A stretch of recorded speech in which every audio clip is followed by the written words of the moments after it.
সরকারি চাকরিতে শৃঙ্খলা ও নিয়মকানুন থাকা সত্ত্বেও দায়িত্ব ও কর্তব্যে দেখা যাচ্ছে গাফিলতির, যার ফলে ভোগান্তিতে পড়তে হচ্ছে সেবা নিতে আসা রোগী ও স্বজনদের।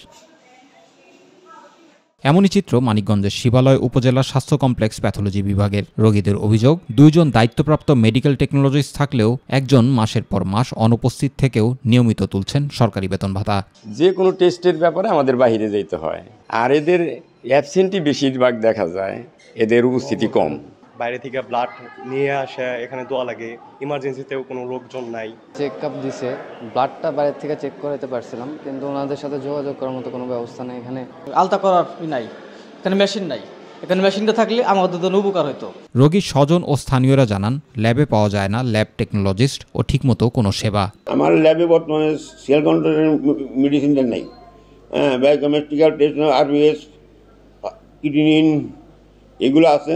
হাসপাতালের প্যাথোলজি বিভাগের 38 ধরনের পরীক্ষা হলেও গুরুত্বপূর্ণ কিছু পরীক্ষার কাঁচামাল না থাকায় তা বন্ধ রয়েছে। এর মধ্যে রয়েছে সিবিসি, ইসিজি, আল্ট্রাসোনোগ্রাম, এক্স-রে পরীক্ষাও। প্যাথোলজি বিভাগের অন্য মেডিকেল টেকনোলজিস্ট জানান, সহকর্মী না থাকায় সেবা দিতে হিমশিম খাচ্ছেন তিনি।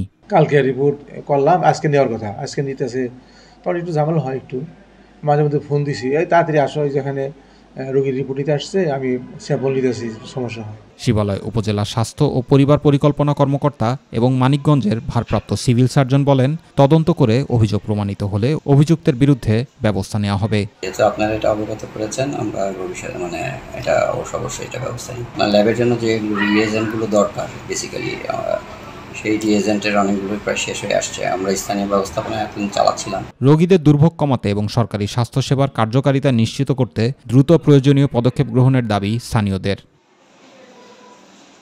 জুবাইর রহমান, মাই টিভি নিউজ।